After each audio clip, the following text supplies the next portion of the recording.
And he's And we are live. Hello, everyone. Welcome to the MTVM Podcast. We are now on episode 7, the movie, television, video games, and music podcast. I am your host, Diego Coya. I'm glad to be back today. Usually I do it Thursday at 8 p.m., but I do have plans for tomorrow, so I decided to move the episode to today. And luckily, my two co-hosts were, kind enough to agree with the time. So there's that. And tonight is going to be a good episode, I think. I don't have personally that many topics, but I do have some topics. And I know these two gentlemen have topics as well. But before we go over any of that, would you guys like to, do your normal introductions? Hey, what's up, you guys? Film Fan 599 here again, and we are back for episode number 7 of the MTVM podcast, and the last MTVM podcast ever. We're not doing any more episodes after this. No, just kidding. This is not just kidding. This is the last episode of this year, and let's go out with a bang, hopefully. Yeah. So, they have people in the live chat. There's Danny Russman, Jerome, Owen Buckner. Hello. Yeah, Jerome's asking about. I usually do shows on Thursday, but I have plans tomorrow, so I decided to move it to today. But yeah, usually it's on Thursday. And MC Deadpool, yeah. Hey, thanks guys for watching. All right, Andrew, and what's up, buddy? No, I'm looking forward to another great podcast. It's been great doing this so far. And the last one of the year, so I'm looking forward to having another really good show. I'm looking forward to doing some more in the future. All right, yep. And tonight, like I said, should be a good episode. So with that being said, let's get started right away. So the new format, I started that last week. So the first topic we're going to be going over is movies. Now, I have 3 topics. So the first topic I want to go to is something really quick. I actually found this today online. Now, this is the top 10 best movies according to the IMDb editors. So editors at IMDb.com, they came out with their, top 10 best films of 2017. And the list is pretty interesting, but it's a short list. It's only 10 movies. So with that being said, I'll get started right away for the top 10 best movies according to IMDb.com. Are you guys ready? Yes. Let's go. I was born ready. Yes. Right. Top 10 movies according to IMDb.com or the IMDb editors. All right. Number 10, Blade Runner 2049. Okay. Number 9, Thor Ragnarok. Ooh. Number 8, Alien Covenant. Wait, what? What? Hold on. Yeah. Number 7, Split. Okay. Number 6, Justice League. Wait, what? Wait, what? What? I still have not seen that. So. I high as hell right now. Wait, what? All right, number 5, Guardians of the Galaxy Volume 2. You know what? I'm actually happy about that. You know what? I will say that I did like that movie a lot, but I wouldn't put it on the top 5 personally. But, all right, whatever. It's on the list. Okay, number 4, Logan. Okay, cool. Glad it's high on that list. Number 3, I know Andrew's going to be really happy about this, Beauty and the Beast. All right, listen. I don't hate Beauty and the Beast. I just think it's a little overpraised / overrated. That's all. All right.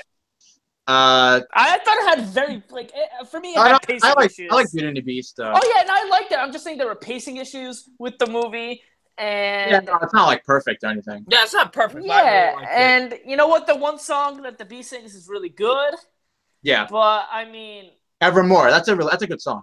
Yeah. All right, and now the top 2. Number 2, Wonder Woman. Okay. And number 1, the best film of 2017 according to the IMDb editors. And I know Double Nine is going to be absolutely jumping up and down in joy because this is one of his favorites of the year. It. Oh, God damn it. I knew it once you were trolling. I knew you were trolling. Well, that's a weird-ass list. Yeah. That is one weird list. Yeah, I'm surprised Dunkirk is not on the list. A War for the Planet of the Apes, Star Wars Baby even. Driver. I mean, I wouldn't put Star Wars The Last Jedi on the list, but hey, that's just me.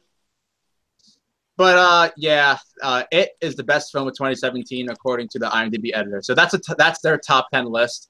Yeah, and what universe? I have no idea, but yeah, I'm seeing people react in a live chat. Oh my god, like not many people like this list. Yeah, I mean, I thought they had some cool choices on there, but I don't know. I think movies like Alien Covenant. Oh, hold on. I think maybe this list. I know it's by the IMDb editors, but I know last year. I think this is a combining list of what was the most popular films on their website. Maybe.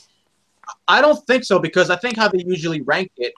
Usually, what they do is they rank it based on like what was the highest rated movie. And the last time I checked, the two highest rated films on that website was Dunkirk and Coco. Like those were the two that had the highest ratings of the year. Oh, okay. And neither of those movies are on this list. Yeah, none of the movies are on the list, and they should be on the list. But anyway, yeah, that's that. That's my first topic for that. Not a very good list. All right, second topic. Now I know this is one of Double Nine's topics. I guess Double Nine. I just together. I'm sorry, I don't mean to interrupt you, but I did check. Yeah, it's based on what was the most popular movies were on their website. So I guess those were like the 10 most popular movies on their website. Oh, okay. Yeah. All right. Well, now we can talk about the second topic. Now at Double Nine, like I said, you can join me for this because I know this is your topic as well. This is a review of a trailer coming out of a movie coming out next year, and I am incredibly excited for it, and that is this Sicario 2 Soldado. Yes. Now, Sicario 2 Soldado, now it's the sequel to 2015 Sicario. The trailer was just released yesterday. And watching the trailer, I'm so looking forward to the film. Like, I was looking forward to the sequel, but haven't seen the trailer. I am hyped. Like, what do you think? Like the trailer? Like, I'm going to be for real. When they announced the sequel, I was like, why? Because I was kind of not because I love the original. The original made it actually on my top 10 best of the year list. But the sequel, I'm like, why does this need a sequel? But then when I heard Benicio del Toro was coming back, Josh Brolin, I was like, oh, okay, maybe this could be good. And I saw this trailer, I'm like, yeah, this looks great. I can't wait for this. This actually looks really awesome. And I'm excited to see Benicio del Toro's character again because he was like my favorite part of Sicario. He was the best character in the whole film. So I'm excited to see another adventure with him, and should be quite interesting. It looks really badass. Oh, okay. And Owen Buckner asks, is Denise, last name I can't pronounce, coming back? I was actually going to mention that. He is not coming back. This guy is Italian, whoever's directing. I don't know his name off the top of my head, but he's an Italian guy. He worked on this show that apparently has very high praise. I have not seen it. But Taylor Sheridan is coming back. He's going to be writing the script for this. So that's what gives me really hope. And I remember I was on Flicks with the Dicks. I forgot what episode it was, but I remember mentioning this, that Taylor Sheridan actually said that this movie is going to be so dark that it's going to make the first one look like a comedy. Okay. Oh, my. Yeah, so I can't even imagine. And just the trailer alone, like how beautiful the cinematography. Like I don't think Roger Deakins is doing it, but there's so many wide shots that look so cool. Yes. And it's a type of trailer that doesn't give you a lot of information, doesn't really spoil anything, but it gives you enough information for you to be excited. Exactly. If that makes sense. And on Twitter, this film critic called Eric Davis, he tweeted out that he knows a couple people who have seen the movie, the sequel, and they said it was fantastic. So, we could be looking at a really good sequel, despite the fact that Denise is not coming back. So I'm definitely excited for it. If you haven't seen the trailer, I would recommend it, especially since it doesn't really give anything away. It's like a good tease. It gives you a good taste of what the film looks like it's going to be like. So, yep, that's my second topic. And all right, the third topic, my last topic, and I know Double Nine. Actually, Double Nine, I'm gonna let you take the floor with this one. Now, this is the one involving Star Wars. Okay. So here we go. Star Wars: The Last Jedi, ladies and gentlemen. This movie has been almost released for about a week now. This was like the most anticipated movie of everyone. Like this was like everyone's most anticipated movie of the year. Everyone was looking forward to this, and let's just say right now there's a battle going on between critics and audiences with this movie. Absolutely, yeah. That's Um, like yeah.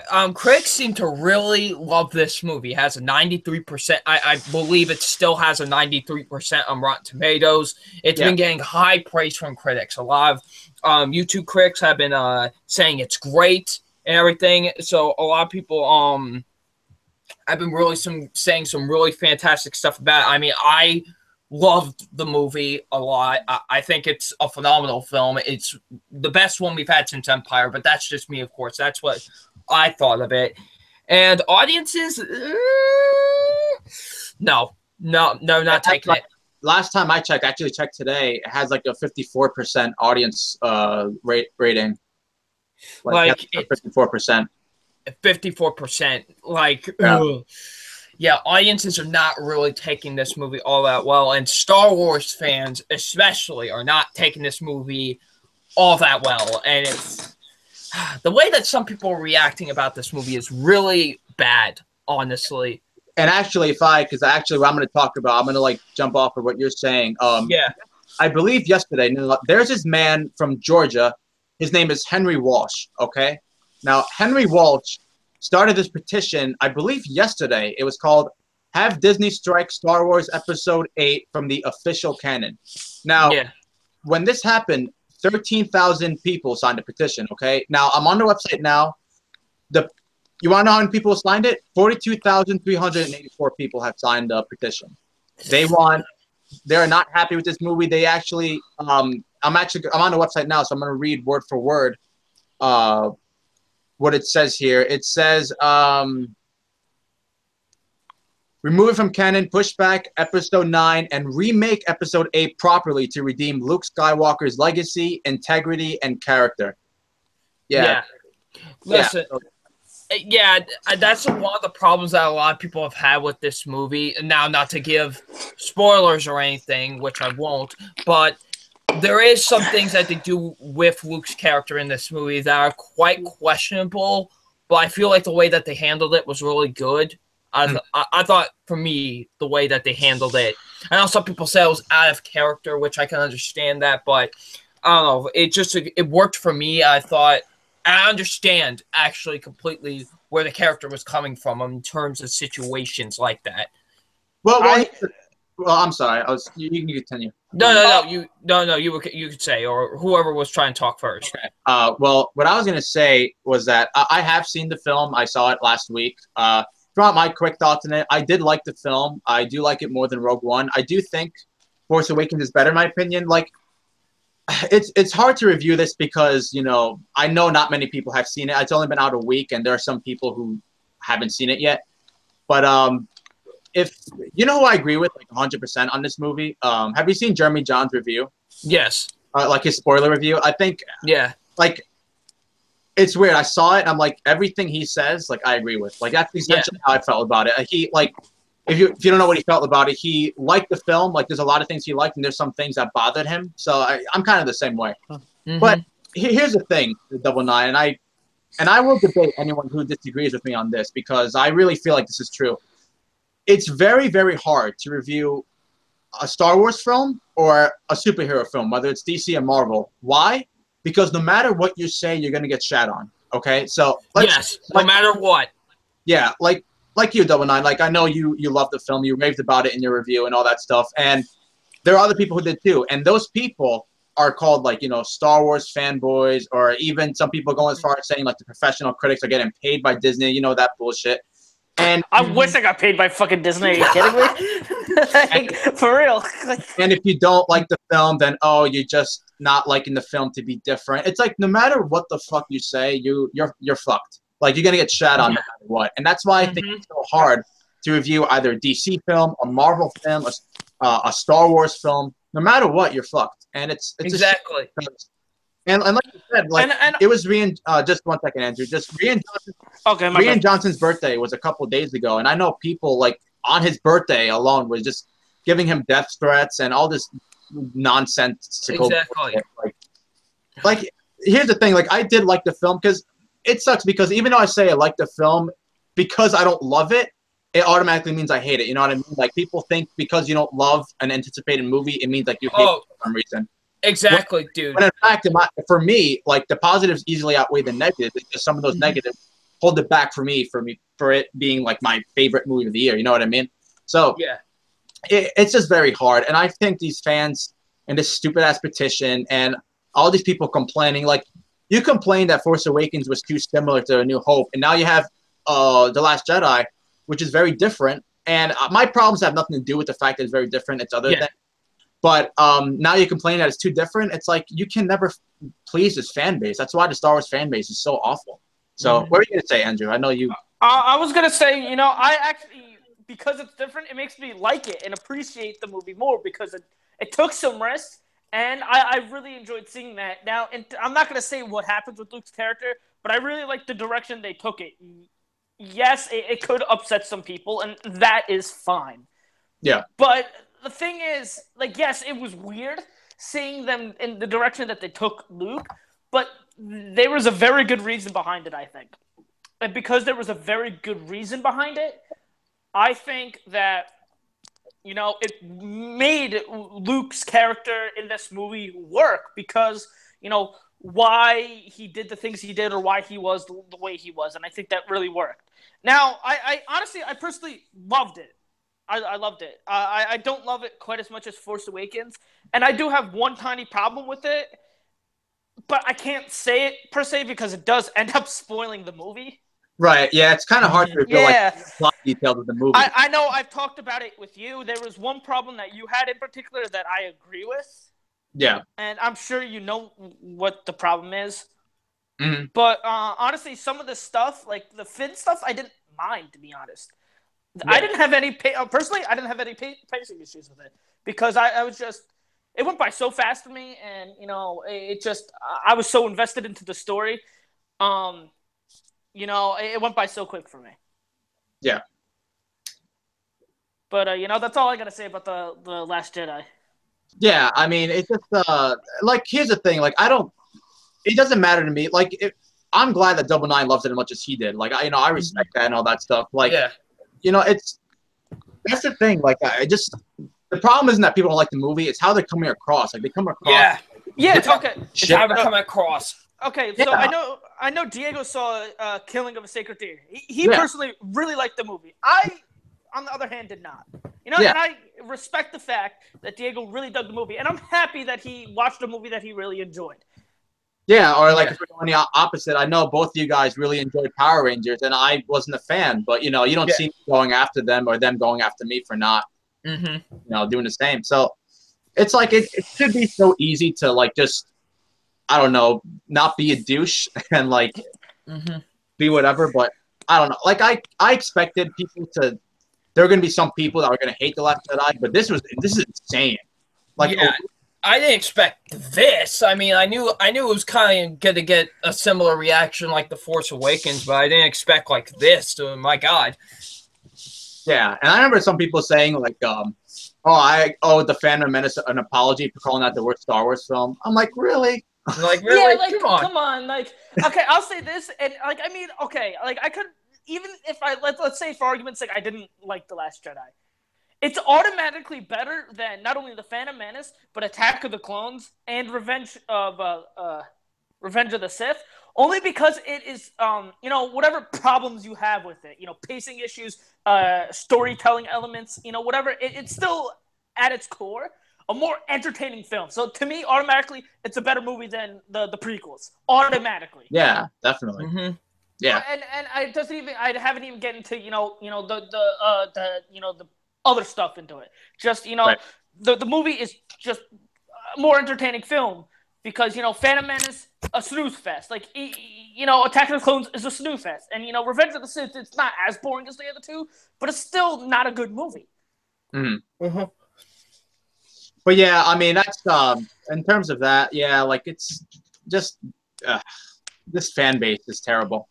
Yeah, really, it's like you can't please them because like you said, they complain about something similar. Now it's something different. It's like, what exactly do you want? Like they should just make their own fucking Star Wars films. Apparently, they're experts. So, So you got anything else to say about that Double Nine? You kind of said everything I need to be said. Like I said, it's kind of hard to review even movies that are getting high praise sometimes, it's hard to review. Because you're looked at as stupid if you don't like them. Look at with or with Blade Runner 2049. I didn't love the movie, but I really liked it. No, there was just some. Didn't you give it a B plus? Isn't that like a really good grade? Exactly, but no, it's not an A plus, so it's not good enough for people. You know what I mean? Like same with that definitely does happen though. Like what you're saying. Yeah. The same with Wonder Woman. It was the same thing with that. I gave it a B plus. People were like, "Oh, that's not the right grade for it. You hate the movie." Like, no, I liked it. It's a B plus. That's a really good grade. You know what I mean? Yeah, like it's just like that. Like especially with like Marvel. superhero film, yeah, Marvel or DC, or if you hate DC or you're just a DC hater, like if you hate like Justice League or something. Mm-hmm. So like it's just you can't win. You can't win for people. Oh, you're fucked no matter what. But you know it's okay because yeah, it's exactly. I don't care because it's just what I thought of the movie. But like you said, I did give high praise to the movie. I mean, I gave it an A plus for Christ's sakes. But it's just, I don't know, just people need to kind of calm down a bit. Like it's getting way too out of hand. No, they need to really calm down. Like really calm down. The internet is like take it down. The internet's just a crazy place nowadays. It honestly is. Like, it's just no one's happy. Let's be for real. And let me tell you this, like when I started following movies online, like I'll tell you like my little history with that. 2010, I saw Clash of the Titans. I was really excited for that, and I hated it. So I went up on YouTube and I looked it up, Clash of Titans review, and the first thing I saw was Jeremy Johns. And when I saw that video, I'm like, I really like this guy. So I subscribed to him. And then I found like other people like Tom Tattlebash, Most Know. Mm-hmm. And then I can tell you, because since 2010 till now, like I've been following like everything and everyone. And I remember there was a time like where, believe it or not, the YouTube comment section was actually a place where you could have intelligent conversations with people. And, now it's toxic as fuck. Yes. Now, oh my God. Like you can literally say, oh, The Dark Knight Rises was amazing. And you'll have someone say, and I'm just saying what I'm not something I would say, just something someone else would say, like, oh my God, you faggot. Well, you like that movie? Like something like that. You know what I mean? Like it's like childish insults like that. You know what I mean? Like or like it's so like I don't even read comment sections anymore because I same here. Pissed off. So I mean I don't get any fucking comments. So I mean I don't. No, I'll not just talk about my comments. I'm saying, like, if you go on a review of Chris Stuckman and you go in his comment section, like before, like when Prometheus came out and it was like a polarizing movie, people would actually have like conversations that would be, oh, like I didn't like this movie for this reason, but I like this for that. And it'd be like an intelligent conversation. I swear to God, like it was like that back then. But now, oh my God, it's like the worst thing. It's like a dumpster fire. Yeah. Yeah, it's a real shame. Like I'm grateful for like you guys and like other people in the forum who aren't like the other people, like the mainstream movie audience or other shitheads in YouTube. So like it's like what the YouTube comments remind me of? It reminds me of that. I swear everything reminds me of this one scene from Community where Donald Glover has like the pizzas and he's walking into his apartment and he sees like all the fire and like all the destruction that's happening in his place. That's what all the comments remind me of whenever I walk into them. Want to know who's the worst? Like honestly, Grace Randolph fans are the fucking worst. They try to defend her so much, and like you get like, okay, I don't like her because of this, this, and this, and they're like, oh, that's a stupid reason. Yeah. Well, that's all I got, really. Oh, okay. No, I was gonna say, that's all we got. Just needed to vent out a little bit on that kind of stuff. So. All right, Double Nine. What else you got in the on the for movies and stuff? Yeah. The last topic I actually have for movies is going to be a trailer discussion, and this is going to be this trailer discussion on the Ocean's 8 trailer. I saw that today. I was it. Yeah. No, I only saw it because it played before The Greatest Showman. That's the only reason why I saw it.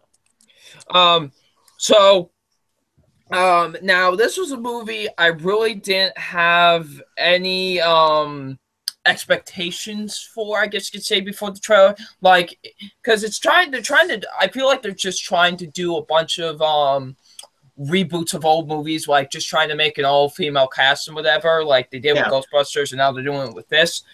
But this movie actually looks kind of fun. I'm not gonna lie. This actually looks like it could be an enjoyable movie, actually, from the looks of the trailer. This could be just a fun little heist movie. I'm actually, like, kind of anticipating it now.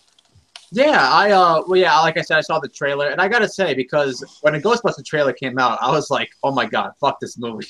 I was saying fuck this movie before the fucking trailer came out. But this trailer was actually not bad. Like I'm like, oh, this movie looks awful. Like, no, actually, I don't think it looks great, but I'm gonna go with an open mind when I see it. I'm like, you know what? That might be good. So I'm kind of surprised at the trailer, because when I heard like the cast, I'm like, I don't know how I feel about this, but seeing the trailer doesn't look too bad. So yeah, it definitely doesn't look too bad. It actually looks like it could be a fun little heist movie. Like, it seems like the cast actually had some good chemistry with each other, so I'm interested to see it. Yeah, like I said, you won't find it on my top 10 most anticipated movies of 2018, but I'm like, with an open mind. Curious, very curious. Yeah, intrigued, I guess. Yeah. So. All right, and that's all your movie topics, right? Yep. All right, cool. Andrew, what are your movie topics today? All right, I got 3. Few movie reviews. The first movie review is a movie I actually saw today, and that is The Greatest Showman. Now, as of the last time I checked, at 41% Rotten Tomatoes. Mm-hmm. And I'll just say this real quick. Rotten Tomatoes should never dictate whether you should see a movie or not. Yes, it should. Like, I guess it's to a certain extent, yes, because if you're kind of on the fence about a certain movie, and it gets a bad score or a good score, I guess then yes, that should determine whether you see a movie or not. But if in my case, I was really looking forward to The Greatest Showman, and I found out this morning that it got a 41% Rotten Tomatoes. I still want to go see it, so which is, I'll just say that. And before you go further, I'm just going to say I'm actually really surprised by the score, not because I haven't seen the film, but because of the Golden Globe nominations it got. I thought it'd be at least in the 70s or something, not 41. So, and I'll say this, and not saying that I disagree with Rotten Tomatoes a lot of times, but again, like, I don't let Rotten Tomatoes determine whether I like a movie or not, whether I should go see a movie or not, because exactly, you can still form your opinion no matter what. Yeah, because it's been a problem since I'll say way back when the Batman v Superman last year. Like, it got Batman v Superman gets a rotten score, and everybody thinks it's the fucking end of the world. Oh, well, that's a DC fanboys being fucking retarded. Yeah, and like last year, everybody was freaking out that Suicide Squad got a rotten score, or when Kingsman got a rotten score, people were like, "Oh my god, like, this movie's gonna suck. Like, why? What the fuck?" Like, go see the fucking movie. Go see whether you like it or not, and don't let other people tell you whether you like a movie or not. Preach it. Yes. And, yes. I will say this: I don't love Batman v Superman, but I did like it. Suicide Squad, just blows. But I did end up enjoying Kingsman: The Golden Circle. And, I'll say this. This movie had its problems. Mainly storytelling problems. And some, I guess, editing/pacing issues within the first, third. And the first third is pretty weak in my opinion. And it's kind of weird just the way it was edited together and the way the story was told in the third third, in my opinion. But I will say this. By the end of it, I asked myself, was I entertained? The answer was yes. Do I regret wasting my time and my money to go see this? The answer was no. I did, I had a pretty enjoyable time. So, I did end up really liking this movie. Oh, that's good. Is it... one of the best of the year? No. But, it's still a pretty enjoyable movie, and I did find myself enjoying it a lot. I think easily the standout in this movie is Hugh Jackman. Yeah, which I expected. I saw him. He gives a really good performance. Like I won't say it's Oscar-worthy, and honestly, I don't expect it to get an Oscar nomination. So, in other words, if he's were to get nominated, it should be for Logan, not for... Yes, it should be for Logan. Mm-hmm. And I will say this: if he does get nominated for this movie, I won't be upset. But I just don't think. I think there are better performances out there this year. Okay. Especially with him and Logan. But he's the standout. I also really liked Zac Efron in this movie. I think Zac Efron does a really, really good job. I also really like Zendaya in this movie. And Michelle Williams is pretty solid. And Rebecca Ferguson is pretty solid in this movie, too. But there are some things that... okay, so I'm not going to spoil it, but there was certain thing because between Rebecca Ferguson's character and Hugh Jackman's character, it kind of... something happened, and, I felt like we never got a resolution to this, I guess, this kind of storyline. Mm-hmm. And that I'm like, all right, that's weird because something happens and it's kind of never... it's kind of brought up, but it's never really touched upon all that much, and I didn't like that because I felt like there could have been more to have been done with this, and there should have been more to have been done with this. And so there's that, and like I said, the beginning is just I guess the pacing of it all is just weird, and it's pretty weak, and it kind of rushes it along to I think kind of too fast, and I'm like, all right. And because of that, I felt like, it didn't give the characters, at least in the first third, or I'll even say the first half, it didn't give the characters to properly develop and properly get fleshed out, or the storyline to kind of develop. Mm-hmm. But I would say the second half is considerably a lot better. It did get better as it went along. And, by the end of it, I was just kind of, happy. It was a pretty remarkably happy ending. I was pretty happy that I went to go see it, and I did find myself enjoying it. Now, this is a musical, and there's some really, really good songs in this. Like, really, really good songs. The three that come to mind, at least for me, or at least there's four. There's one, I think it's called The Greatest Showman. Is the very first song that's played. That one's pretty good.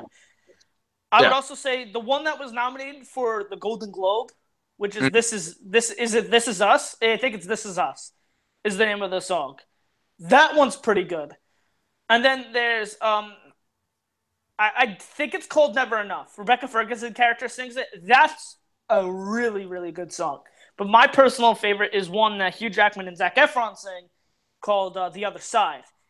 I think it just, that song in particular is the best out of all of them, at least for me. I just like the style of it and the way it is. And if I were to have one of these songs get nominated for Best Song at the Oscars, it would be that one. If I were to choose a song that I think would get nominated, probably This Is Us, only because it got the nomination at the Golden Globes. Yeah. But, I would assume one of these songs get nominated. But I think if anything, the other side will get nominated. But I think either This Is Us or Never Enough will get nominated.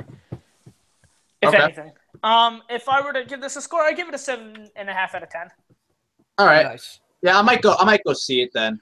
I might see it like at a matinee. So. And I don't want to say I was disappointed, but yes, because I really, really wanted to love this.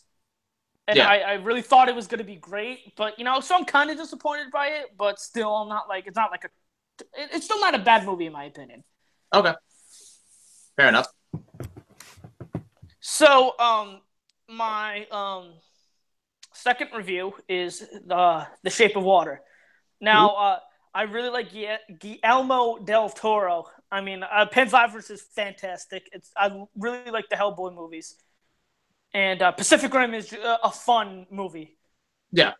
I wasn't too big on Crimson Peak, but Yeah, I was very disappointed in Crimson Peak. I don't think it's awful because I thought the visuals and the last 15 minutes were solid, but overall I thought it was dull and just disappointing. Yeah, it was disappointing, yes. And so I was really looking forward because this, honestly, from the trailers, it looked beautiful, and that's exactly what it is. And I know I told you when I went to go see it that it was a beautiful film, and you asked, is it visually beautiful or just the movie as a whole beautiful? And I'll say the movie, well, both, because just the message and just the message as a whole is just so beautiful in that, you should love people for who they are and not, judge them based on a defect that they have or some deformity that they have. You should love them for who they are and it's pretty much what on the inside that counts. Yeah. It's not how they look or, what they have wrong with them. It's what's on the inside. Mm. And it's visually beautiful. Like, I expect this to get nomination for visual effects and makeup because both of them are stunning. This is I think the technical awards. This is going to get nominations throughout across the board for just for everything really. But production production design, set design, costume design. I think it's going to get all nominations of that. Probably get nominations in makeup and get a nomination in visual effects because just all that is fantastic. Yeah. I also think that, or at least I hope, Michael Shannon gets a nomination because he was really good. And he's really good in this movie. And Sally Hawkins, I'm pretty sure is going to get a nomination.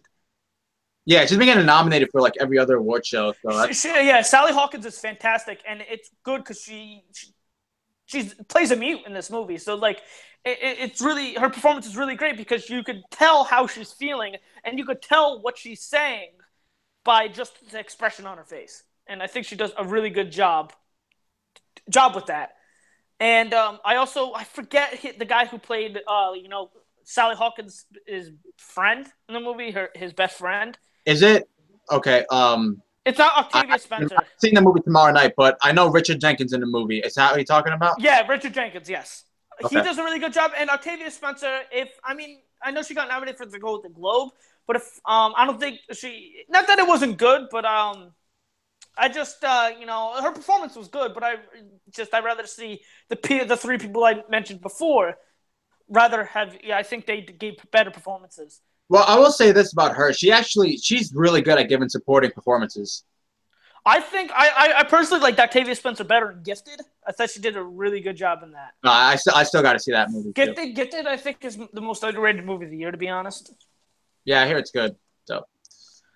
But yeah, no, just the story and the way it's told is just fantastic and it's beautiful, and the relationship between the sea creature and Sally Hawkins' character is just fantastic, and I love seeing the way they interact and the way, it develops and grows, and to see what happens at the end. Honestly, it's a romance movie, pretty much. It's sci-fi romance, I would say. I mean, yes, it kind of has thriller elements and horror elements, but still, I would say at the core of it, it's a romance movie more than anything else. And I would give it a 10 out of 10, to be honest. I really can't wait to see it. And honestly, it sucks. And it sucks because this has been a really good year for movies. And as much as I really like this movie, I don't know if it's going to make my top 10. I really don't. Yeah, well, I'll see. I'm going to see it tomorrow night, and I'm really excited. So, yep.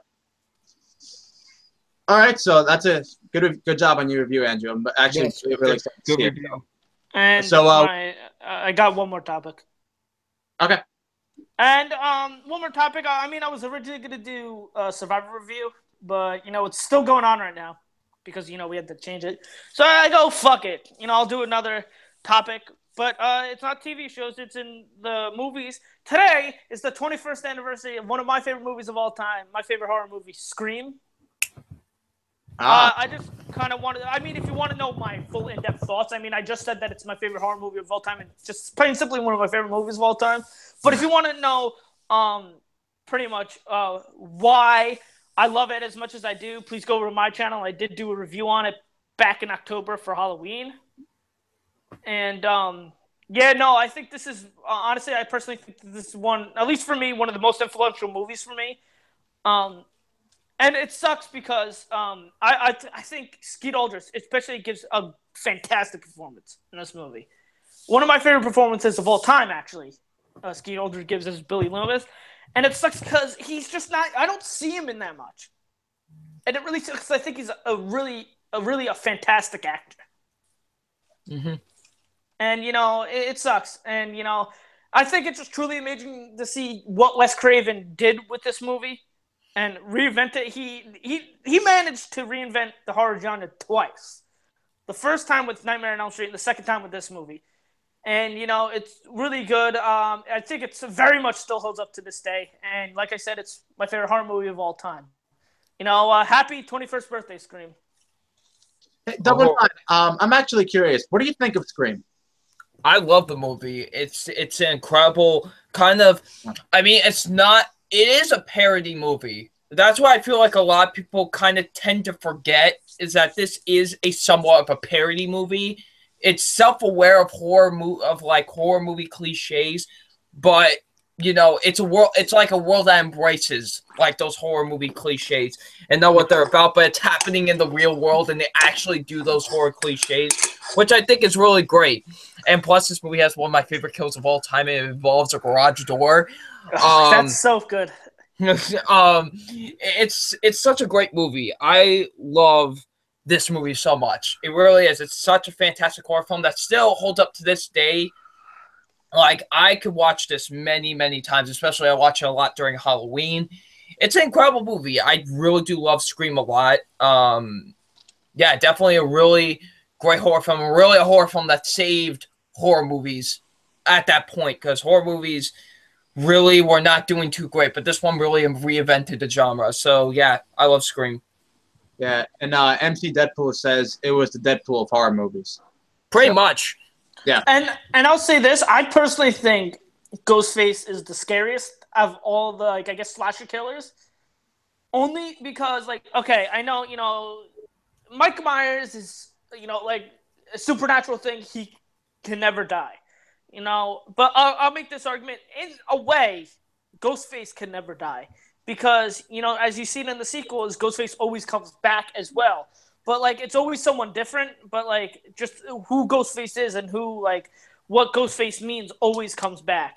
And, what's so scary to me about Ghostface is that Ghostface legitimately could be anybody. Yeah. That's what I think is so scary about him. As you've seen in the first movie, spoiler alerts, it's a 20-year-old movie. Go fucking see the movie if you haven't. Jesus, it's as old as me. But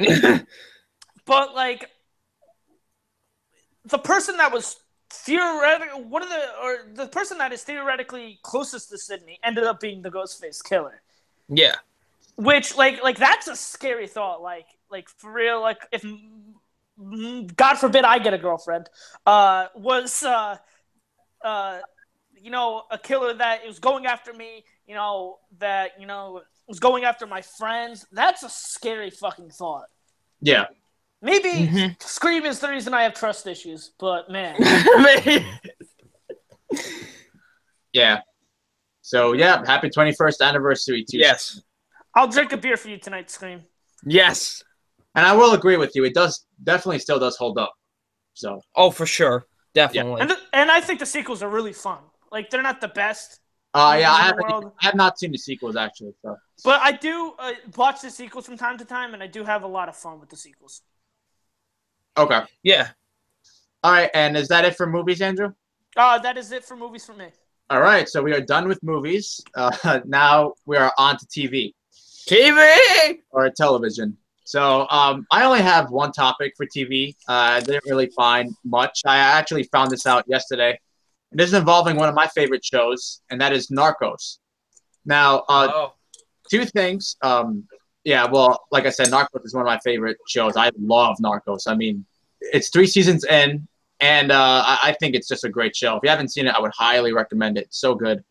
And they have some announcements of season 4. Now, yesterday, the Facebook page of Narcos posted a teaser trailer, and it says 2018. Now, there's no release date just yet.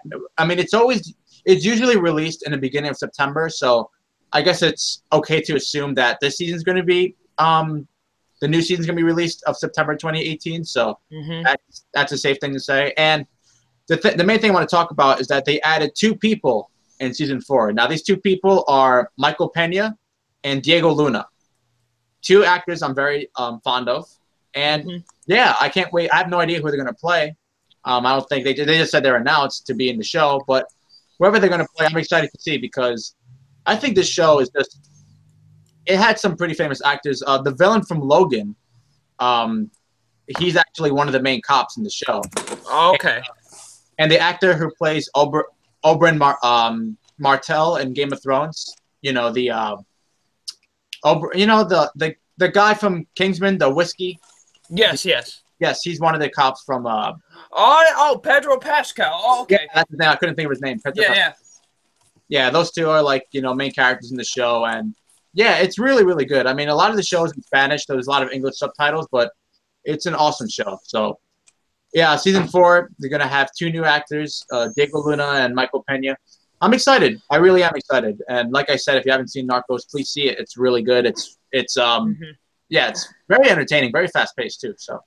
Is Diego Luna the guy from Rogue One? Yes. Yeah. Yep. Okay. All right, so that's literally all my TV topics. So, Double Nine, you take it away with your TV topics. Oh, boy. Okay. So here we go. TV topics. Oh, boy. I think this is the most topics I have anything for the entire night. But here we go. So TV topics I have first being DC's Krypton finally has a release date. It's set to come out in March of 2018. Now, if you don't know what DC's Krypton is a show from the Sci-Fi Channel, actually, which the Sci-Fi Channel has actually been improving as of late. Actually, really? Apparently they're actually putting out some good content, kind of like how the CW really reinvented themselves. So I hear Sci-Fi is actually putting out some good content lately. So, I heard the show all the way back 3 years ago that they were going to make this. This is back in 2014, I heard that they were going to do this. It's been taking a while for them to finally get the show on the ground. And I guess they finally are because it's finally coming out in March of 2018. I'm very excited to see what the show has to offer. I hope it's really good. I am interested to see a prequel show taking place on Krypton because I've always been intrigued with Krypton as a planet and how it is. So it's going to be very interesting to see a whole show surrounded by it. All right, next topic I want to talk about is WWE announcing an all-female Royal Rumble. Ooh, oh yeah, I heard about that. Now, if anybody doesn't know what the Royal Rumble is something that happens once a year where 30 superstars compete in a match to see who will fight the WWE Champion or Universal Champion now at WrestleMania. 30 superstars enter, 29 will go over the top, and 1 will win. And they have never done a female Royal Rumble before. And now, since I think they have a lot of women on the roster, they can actually do one. And we're going to finally get it. So this is going to be really cool. 2 Royal Rumbles in one night. That's going to be quite amazing. And you're going to the Royal Rumble, so this is going to be quite interesting for you to see. Yeah, no, I'm excited because, I've always, because for a long, long time, WWE treated the women's division like shit. So, it's finally good to see them getting, the same respect. And, because I want to see them both on an even playing field. Because to me, they're all wrestlers, Yeah. They're all wrestlers. And, the women can put on, at least the women in WWE can put on just as good of a match as the men some days. And, personally, my favorite match of 2015 was a women's match. And, I think, to see a women's Royal Rumble, we got the women's Hell in a Cell, the women's Money in the Bank, and, the women's Royal Rumble. And it's going to be interesting to see who wins. I think there's 2 people who I think could win. I think it's either Asuka or WWE really wants to fucking put people on the swerve. I think they maybe, and this is a very strong maybe, have Ronda Rousey win. Yeah. Because Ronda Rousey is training in the WWE, and I don't know if she's going to be a full-time, member of the roster, or she's just going to be a part-timer or whatever. But, I think she has a very good chance of winning. But I don't know if she's going to be ready in time. Who knows if the deal falls through or not. But, I do think that it's either Asuka or Ronda Rousey.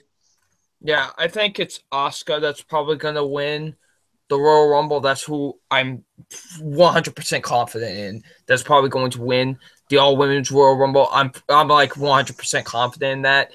But you do make a good point about the whole Ronda Rousey thing.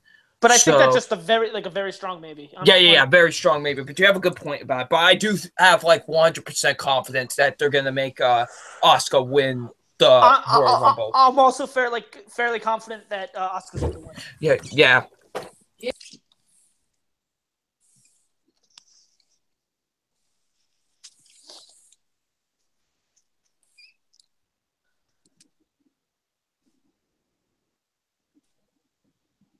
Yeah, it's too bad I haven't watched WWE since like 7th grade. So like I'm like completely lost in that. Yeah, no, you would know like nobody. I actually, you want to know who's back? Shelton Benjamin's back. Are you serious? Yeah, he's back. Wow. He's tagging with somebody. You know, I was really happy when he showed up because honestly, he was one of my favorites back in the day. And you know, they still got Triple H is still around, Kane is still around, Big Show, Mark Henry I think is still around, but I haven't seen him in. All right, I'm back. Sorry. All right. Didn't mean to interrupt. Sorry. No problem. But like I said, I'm very interested to see what they'll do with an all-female Royal Rumble because, like I said, this hasn't been done before. I mean, female competitors have entered the Royal Rumble before, but there's never been an all-female Royal Rumble. So yeah, I'm very excited. It's gonna be the women are making history once again, so it's gonna be awesome to see that. All right, so next TV topic I have is The Office revival. That's one of my topics, so I'll definitely talk about this. Okay, The Office revival is in early development over at NBC for a late 2018 release date.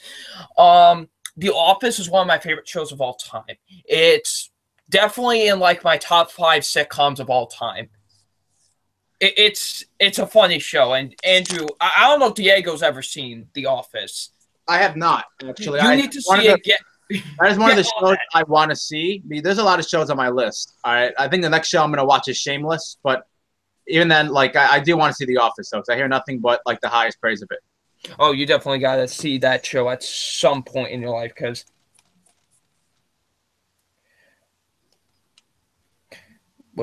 sorry, got distracted. But so I'm very interested to see because I do love The Office a lot. I don't know if it needs a revival this early on. You know what I mean? Like, because they literally just ended. Like, I don't mean just ended, but it ended like 2013. Ended like 4 years ago. Like, it's still kind of a little bit soon, if you know what I mean. Like, so I hope I hope whatever this revival is, but also Steve Carell's not going to be involved with it at all. And Michael Scott is like the best character in the whole show. Well, besides, him and Creed are like the two best. Creed is God. Fucking Creed.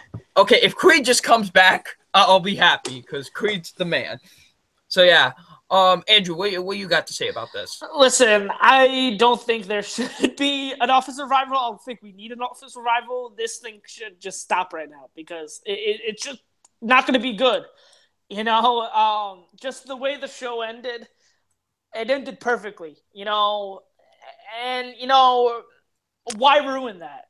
You know, Michael Scott, I agree, was the funniest character. And was the best character. It's personally my favorite character of the whole show. And, you know, even though, and I love The Office, and it's one of my favorite shows of all time. And, you know, even, you know, some of the, you know, later seasons kind of lack in terms of, just they're not as good. I still think those seasons are pretty solid, and you know the finale was probably one of the best show episodes of the series. Probably one of the best finales of all time, in my opinion. And you know, just like I said, the way it ended, seeing where everyone is going. You know, to be honest, there's no reason because just how everything ended, most of the characters that we grew to know and love in the original, you know, Office. Mm-hmm. There's no reason for them to be there, you know, and you know, Steve Carell already said he's not coming back, and I don't imagine anybody else, one of the major characters really coming back. Rainn Wilson, I really don't think he would come back. I really don't see John Krasinski coming back. Yeah. Jenna Fisher, I really don't see coming back. I really don't see most of these guys coming back. And, I don't really think this should happen. I know, personally, if it did happen, I won't watch it because I just know it's going to be bad. And I know that, we don't need it, and I don't want it. So I will not be watching it if it happens. Yeah. So yeah, that's really I don't know if, like I said, I really don't think we need this revival so soon afterwards, especially if like a lot of the main cast might not come back for this. I don't really think we need it all that much. So yeah. So that's what I got to say about that. And my last TV topic is Watchmen. We'll start filming in March. This is the Watchmen TV series for HBO. Apparently we might get some casting announcements and stuff like that in January, so I'm very interested to see what they do with that. I still need to see Watchmen, the movie by Zack Snyder. Maybe what'd you say? Oh, you never saw it? No, I've never seen it, so I'll try to check it out before the show comes out. Maybe once they start. In my opinion, it's not only is it a very underrated film from DC, but for me it's Zack Snyder's best film. Okay, so yeah, I've heard that from some people that actually do think it's his best movie. So I'm quite interested to see the movie and everything. So yeah, and I think I'll try and see it before once they start filming this show, because I am interested in this show because a lot of these characters that I hear are really great and stuff like that. So I am interested to see what they do with the show and who they get for these characters.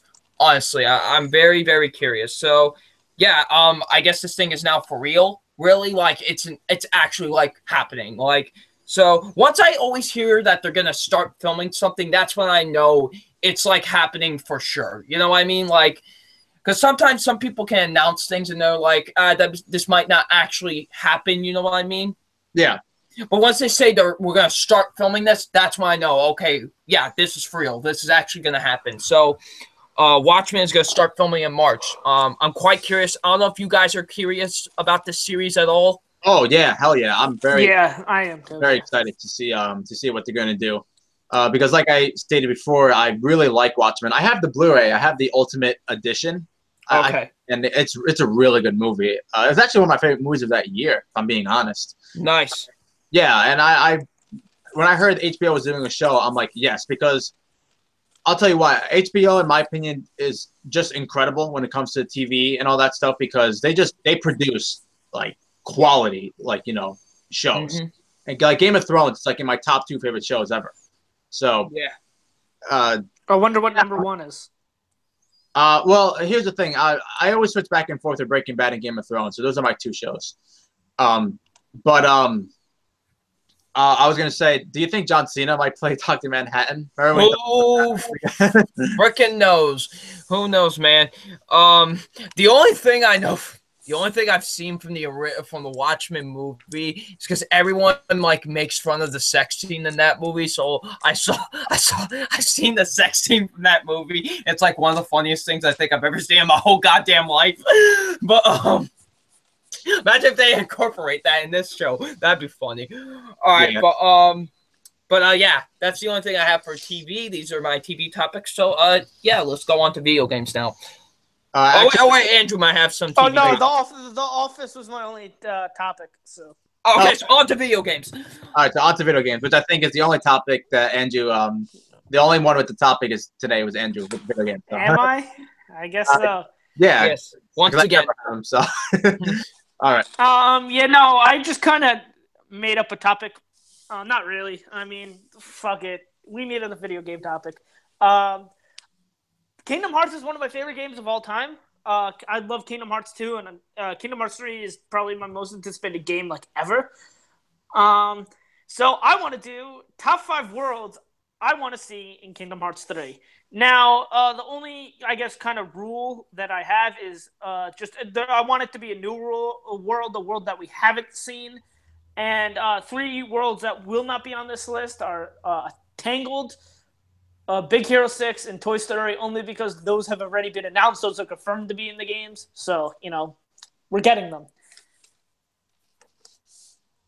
So, let me get my list. All right. Coming in at number 5 is Wreck-It Ralph. Just a great movie. I think it would work really well. Coming in at number 4 is Monsters, Inc. Also a world that I think would work really well. And, I think it'd be really cool to see what kind of Heartless would be made and just, see what kind of style it would be in that world. Mm-hmm. Number 3 is The Incredibles. Ooh. Same thing with Monsters, Inc. I think it would just be interesting to see what kind of Heartless there would be and, just to see what they could bring. I think it would make something very interesting. Number 2 is an Avengers world. I know Disney has the rights to Avengers, so why not make an Avengers world? I think it'd be cool to see Sora and Donald and Goofy fighting alongside Captain, Iron Man, and Thor. Fighting the Heartless. If that was the case, the game would make so much money. Like everyone would be fucking buying that. Yes. Yeah, sadly, I don't think so. I'd buy a system and actually buy the damn game if that was the case. I don't know if it would happen, but one can only hope. And coming in at number 1 is, yes, you guessed it, Star Wars. Yes, I knew it. I mean, I didn't think I was going to be a number 1. I thought yours was going to be like Despicable Me and Minions. Like, too bad this is only like Disney properties, so you can eat my ass. But I thought you would have wanted that regardless, because Minions are so evil. Yeah, no, Minions should go fucking burn in like a fucking hole or something. But anyway, how cool would it be to see a lightsaber Keyblade? Like, come on. I mean, how awesome would it be to see Sora fight off against Darth Vader or the Emperor or whoever? Like, it's just going to be so fucking awesome to see Sora fighting along Luke Skywalker. Like, that would be just fucking awesome. Just don't have Jar Jar Binks in there, please. Oh, no. Yes. Have Jar Jar Binks be in there, but you get to fucking murder the bitch. Okay. You know what? I'm down for that. Yes. Well, yeah. Anyway, I mean, again, like the Avengers, I don't think that this would, happen. But like I said, one can only hope. I really think, just this Star Wars and the Avengers would make fucking great worlds. They would just really make awesome stories and whatnot. And regardless whether these 5 worlds are in it or not, I'm really looking forward to Kingdom Hearts 3. And can't wait. It comes out next year, fucking finally. Because the thing is with Kingdom Hearts 3 is I knew after Kingdom Hearts 2 ended, Kingdom Hearts 3 was coming out. So, and Kingdom Hearts 2 came out in like the early 2000s. So I've been waiting like 10 plus years for it. And not only that, they announced it, I want to say 3 or 4 years ago. They said, okay, Kingdom Hearts 3 is happening. But I'm pretty sure that's probably the most anticipated game of next year for like a lot of people. And E3 has been kind of teasing it. And luckily this year at E3, we go, all right, it's coming next year, guys. And, I've been waiting so long for this movie. Kingdom Hearts is not only my favorite game series, Kingdom Hearts 2 is my favorite game of all time. So the anticipation is real. I haven't been this excited for something since The Force Awakens. So, yeah, I can't wait. All right, and that's the only topic you have for video games, right? Yes, that's the only topic I have for video games. All right, so now we're on the last topic of the night, which is music. I'm sorry, I always have to do that. All right, so I only have one topic. Finally, a review of Eminem's Revival. Yeah. Teasing the hell. Actually, I might join you on this. God knows how long. So I finally listened to it. I will admit that, like, I was trying to listen to the whole thing today. I didn't get to listen to the last 2 songs, but I'll just review like the majority because I listened to like most of it anyway. So I'll just tell you what I think of it. So there's a lot of hype surrounding the album, right? Double Nine. Like, how was the hype around this? Like, it was at an all-time high, right? Wait, Double Nine there? Did he freeze? Double Nine has died. Everybody. Yeah. Well, okay. Well, I'll answer the question myself then. There's been a lot of hype in the Eminem album. And, I was excited. They released the song Walk on Water like a month before the album came out. I discussed how I really liked the song, him and Beyonce and all that stuff. Hearing the album today, I got to tell you, I thought it was very disappointing. If I'm going to be honest, I do think it's a bland album. I was actually kind of bored with this album. It just felt, it didn't feel all that great. Like, I will say there are some songs I like the song Walk on Water. I do think it's the best one. There's a song called Untouchable, which is like 6 minutes long. It's actually pretty good. There's a song he does with Ed Sheeran called River. That's another really good one. I believe that's Double Nine's favorite, if I'm not mistaken. That's a good song. And there's one other one. I forgot the name of it. But other than that, the songs range from mediocre. Like the first half is like, eh. Then the second half, I'm like, this is just straight up bad. I was not a fan of the album, unfortunately. In fact, I found it kind of disappointing. Yeah, I know there are people out there who love this album and are praising this album, but I can't say the same. I do like the song Walk on Water a lot still. And there are like the other 3 songs I mentioned, I think they're fine. But ultimately, I was very let down. I was very disappointed in the album. And it's unfortunate for me to say because I was really looking forward to it. So, yeah, that's pretty much what I got to say about that. It's just bland. Not like terrible, but I just felt like it was so mediocre and a big letdown. So, those are my thoughts on the Eminem album. So, yeah. So, we'll just wait till Double Nine comes back. I'm guessing the internet went out or something on his end. Yeah, no, I got no music topics other than, the top 10. Yeah, other than the top 10 list. Yeah. Actually, I was telling Double Nine earlier that it wasn't really that hard to make the list. Yeah, it really wasn't. It was the easiest list out of all we had. Like, easily, okay, because I go, okay, I, like, not, like, in no particular order, I go, all right, these songs are 100% making my list. And that was, like, 6 songs, so. Yeah. Yeah, so because last week was like the hardest list we had to make, and now this is like the easiest list we have to make. So it was like it went from that to that. Yeah, it's funny. Yeah. Do you have your 2 people ready? Yeah. Well, I mean, when we come back, I'll do like I said, I'll do top 10 songs of 2017, and I think I'm gonna do Pink Floyd. So. Nah, Pink Floyd is fucking amazing. Yep. Sorry, C.A. Cougar. Yeah, I know he hates him, but. Oh really? Oh no, C.A. Cougar, you're breaking my heart. Yeah, I love Pink Floyd though. I mean, they're so I good. fucking love Pink Floyd too. Oh yeah. That's gonna be a hard ass fucking list. That is. I already know what my number 1. I know what my number 1 is though. Yeah, I mean, I know your number 1 too. I know you mentioned it's your favorite song of all time. It is. I tell people it's my favorite song of all time. And they go, "That's a weird fucking favorite song," and I go, "Eat my ass!" Like I can like whatever fucking song I fucking want to like. That song is awesome. Like I don't know why I know. I feel like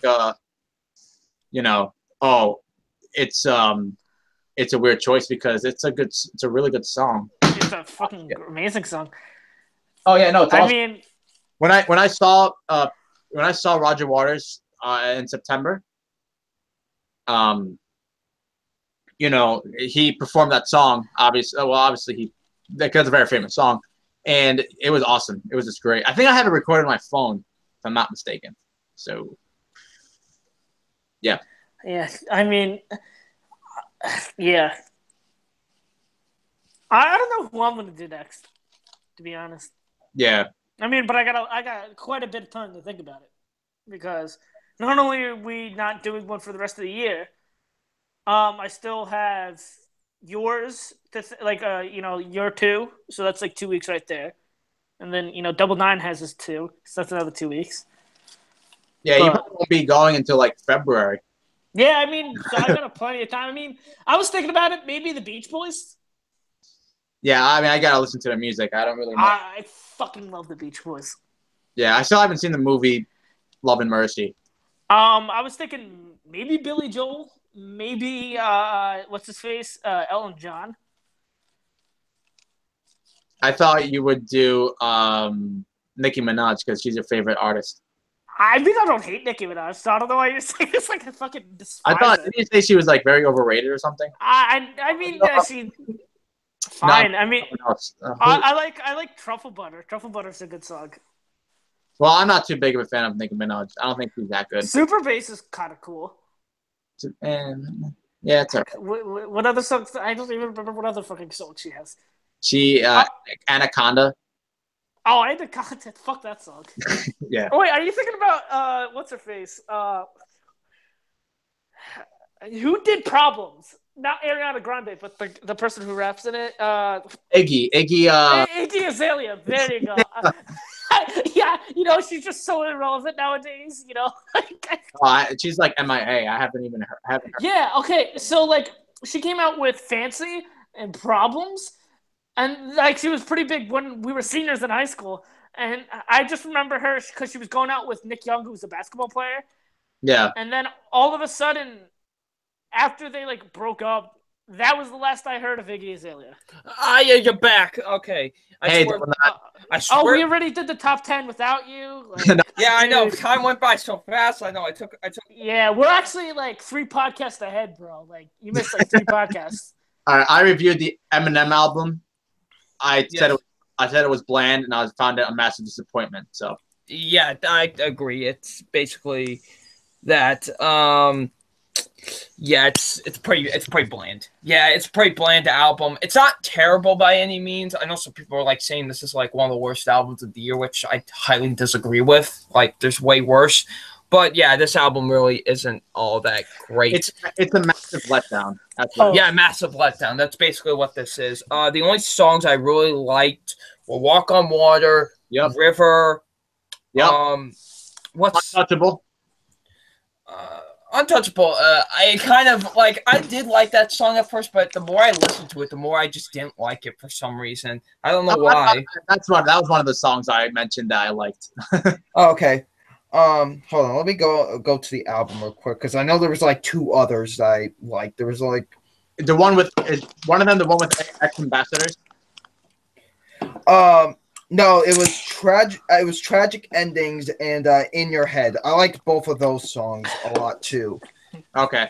Yeah, I thought the one with Ex Ambassadors. I thought the chorus was nice because Ex Ambassadors. I know about Ex Ambassadors because when I saw Muse, they opened the show, and I'm like, oh, they're a really good band. I listened to their stuff, and I'm like, I like Ex Ambassadors. Yeah, cool. Like stuff like Offended and Offended is like the worst song on the whole record. No, there's some songs that are terrible. I'm like, what is this? Like, what is this? Like, oh man. Yeah. But yeah. Overall, I give it like a 2 out of 5. Yeah, I'd probably give it the same thing. All right, so that's my only music topic. So Double Nine, you take it away with your music topics. Woo, we got 2. All right, I got 2 music topics.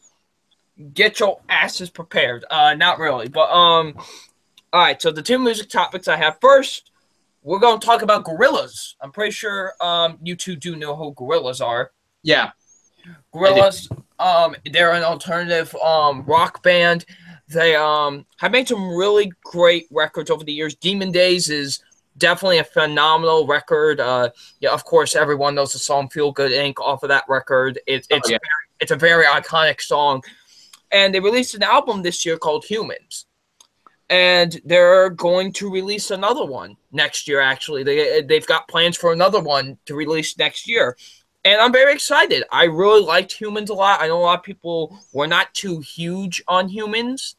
But me personally, I really like that album a lot. So I'm excited to see what else the band has in store next. Mm-hmm. I think they could have something really good. Hopefully we might hear some stuff off of it really soon. I really want to, So, yeah, I'm very excited to see where the band goes into the next step in their direction with their music. Yeah, I have not heard the album Humans from Gorillaz. Yeah. But yeah, I mean, I'll listen to the new album because I do like some of the songs I've heard from Gorillaz. So yeah. Yeah, Demon Days and their self-titled album were 2 albums I really grew up on because my dad really liked those albums a lot, and Gorillaz was like one of his favorite bands. So yeah, I heard those 2 records a lot, and I really love those albums. So Yeah, and I'm very interested to see what direction they go in next with their next release. So yeah, whatever Gorillaz has in store next, very excited for it. All right, next topic. I have a new segment that I want to bring onto the MTVM podcast. Ooh, what is it? Oh boy, it is original versus cover, where I take a song, original version of a song, and put it up against a cover that is really famous for the song. It could be either it could be like really famous for either being bad or good. Doesn't matter. Okay. And now it must have the only rule is that it must have a studio release. That's the only rule to this, is that it has a studio release of any kind. Oh, so we're never going to see Ozzy Osbourne versus Andrew Hayes in Crazy Train. Yes, never gonna see that unless if Andrew Hayes puts it on a studio record, has a studio release. Better get on that. Yes, you better get on that. And I would definitely love if anybody had some suggestions for this, like for original versus cover. I will definitely happily take your suggestions for this. Hit me up wherever you want to. I would definitely love to take suggestions for this segment. So for the first episode, we're gonna do a pretty big one for this first episode. We're gonna do a pretty big one for this first episode. The hype, and that's of course of the song "Hurt." Now, the song "Hurt" is iconic for two reasons. One, of course, we all know the original by Nine Inch Nails. I have a feeling everyone knows who Nine Inch Nails are. Nine Inch Nails are definitely one of the most influential rock bands of the 90s. They, with their album, The Downward Spiral, which this song is off of, and this was the final track off of that album. This was the closing track. And if you've ever listened to The Downward Spiral, I think The Downward Spiral is the most depressing record ever made. Like, that album is depressing to listen to. It's phenomenal, but it is definitely hard to listen to because of how depressing it does get. And the song "Hurt," I would say, is kind of depressing as well. Oh yeah, "Hurt," like, this song is the epitome of depressing songs. Like, this version in particular, honestly. And, this was written at Trent Reznor's lowest point in his life. And basically, you can tell with that in this original version. I'll talk more about it once I talk both songs into detail. And then, of course, about almost 10 years later, actually, of course, Johnny Cash decided to do a cover of it. Yes. And this is more famous than the original version of the song. Like, most people actually think this is the original version of the song because that's how famous this song got. You know what I mean? And this cover was definitely, a lot of people consider it the greatest cover in music history, which I can't really necessarily argue that because it is a fantastic cover. Now, if you were to ask me which I think is better, I have a very unpopular opinion that I do think the original is better. But there is reasons to why I think the original is better and why I do like that original version more. Now, I'll talk about the cover first. The cover by Johnny Cash, I do think, is great. It is a phenomenal cover. Brings a new light to this song, if you know what I mean. Brings a much more different version. This is a much more a country version, I guess you could say. You know what I mean? Like, it's him on an acoustic guitar, and I will say you do feel the emotional punch with that song because this was shortly before he died. So you do feel that emotional punch when he does sing the song and whatever. But whenever I hear the original version, I feel like a brick just hit my head when I hear the original by Nine Inch Nails. This is why I love the original more. Is because, for one, I think the production on the song is a lot more effective. That's my first point. I think the production on the original version is a lot more effective. It's like the distorted kind of instrumentation, a distorted kind of acoustic guitar. You hear this, like, it's very distorted, very grimy almost. Like, it's kind of like grimy in a way, the production on that song. I know And Trent Reznor, I think, honestly, gives a much more better emotional performance in his version of the song in the original. Because it sounds like Trent Reznor just wants to fucking die. Like, it honestly sounds like he just wants to be killed in that song when he's singing that song. Like, because you feel like this guy has went through so much in his life that you feel that emotional weight while listening to that. And with Trent Reznor's performance, this is one of the few songs that actually makes me cry listening to it, because you just feel that depressive nature while he's singing it. And especially when he's singing the chorus of, Oh, Jesus Christ. Yeah, like when he's singing that part of the song of, what have I become, my sweetest friend, like when he's singing the chorus of the song. And then, like, when he bursts out and you can have it all, just the emotional performance he gives is much more effective to me in this than in the original. And, like, it just sounds like he's just a broken man. Like, he's just broken. He's just done with life. Like, it just, that's what it sounds like to me. And that's why I think it has much more of an effective punch to me than the cover by Johnny Cash. Now, I'm not saying, like I said before, you do feel the emotional punch with the Johnny Cash version, but I feel like you just feel much more than just a punch with the Nine Inch Nails one. You feel like you just got the shit kicked out of you when you're listening to the Nine Inch Nails version because of just how broken. Because honestly, who does make that song is Trent Reznor. He is the main reason of why that song is so effective and so emotional to me. And, and just honestly, it fits in also with the context of the album as well, because this is just kind of like, because the song before it, like, it follows a protagonist. It's kind of like a really concept record. Follows a guy in the downward spiral, the title track, the guy kills himself. And Her is like kind of like him in the afterlife, kind of regretting of what he's done and stuff like that. And like those opening lines of, I hurt myself today to see if I still feel. Like it's kind of just depressing hearing that, you know what I mean? And it's just, that's why I think this original version has much more of an effective punch to me more than it does the cover version. So yeah, that's really how I feel. I don't know if the both of you feel the same way about that, but that's just how I feel with this, with how I think the original is better than the cover. Okay. So here's my perspective on this whole thing. And actually, it's kind of funny you brought this up, and I'll tell you why. I had this debate a lot with my brother. Yeah. My brother thinks, like you, that the original is better. Yeah.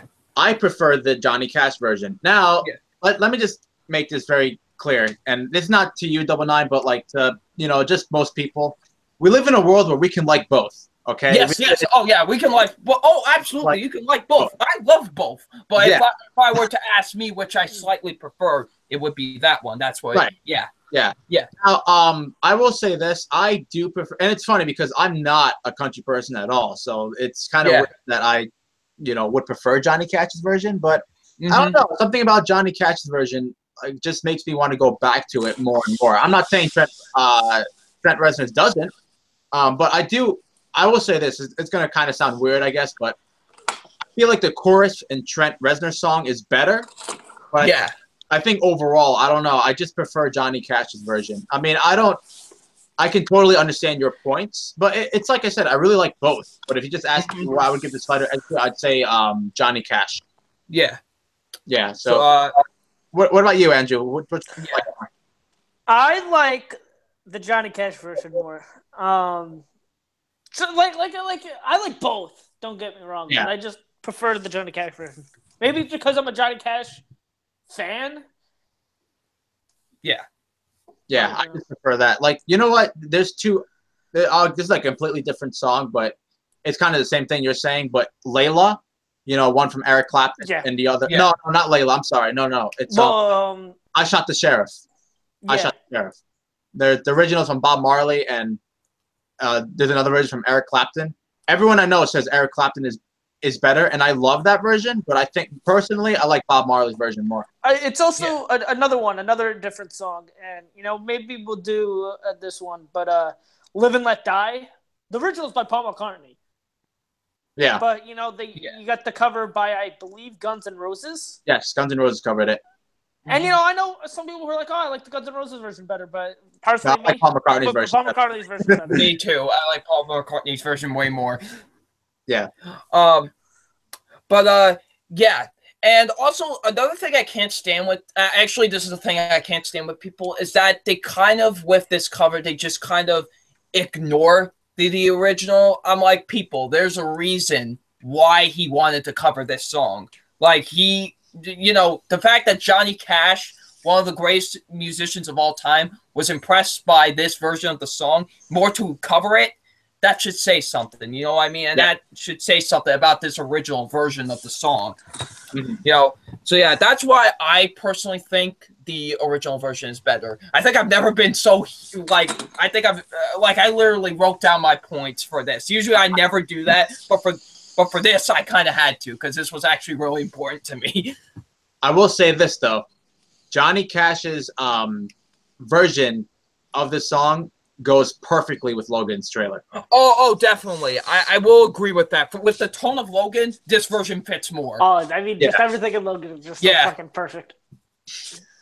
All right. I actually have seen someone did take the original version of the song and put it with the trailer of Logan. It still has an effect for it, but I think the Johnny Cash version works more for that tone of that movie. Yeah. So yeah, that's that was my thing for the first installment of cover of original versus cover. Hopefully you enjoyed that, and that's fun. I'll definitely do more of this. I already got episode 2 in mind already. Maybe I might bring that on for next time we come on, but yeah, I will say next week's is going to be the song Hallelujah, which is going to be Leonard Cohen's original versus Jeff Buckley's cover of the song. I gotta hear both versions. Okay. So yeah, this is gonna be very interesting to see next week. So yeah. All right. So that was my music topics. All right. And we're the main event for tonight. And yes. Time to wish I had my Christmas hat. You take it away, Andrew, because this is like okay. We do top fives every podcast, and you know what? I decided to do something different. Double Nine brought it up, and we're doing top 10 Christmas songs. It's around that time of year. This is the last one before the end of the year and before Christmas. So you know what? Fuck it, let's do it. Let's do top 10 Christmas songs. So, top 10 songs that are joyful, you like listening to, all that kind of stuff. So, Andrew, since you picked this is your thing. You go first. I can go second, and Double Nine, you can go third. Yeah. And same shit, if you have to 10, number 9, whatever, just join in the conversation, all that good stuff. And let's get started. Andrew, what is your number 10 favorite Christmas? My number 10 is "Thank God It's Christmas" by Queen. Queen is one of my favorite bands of all time. So, Freddie Mercury's vocals I think he's the best male singer of all time. So, just getting to hear his voice is, just amazing. It's a solid Queen song is what it is. Hearing Freddie Mercury's vocals, the guitar and everything, I think it's great. Mm-hmm.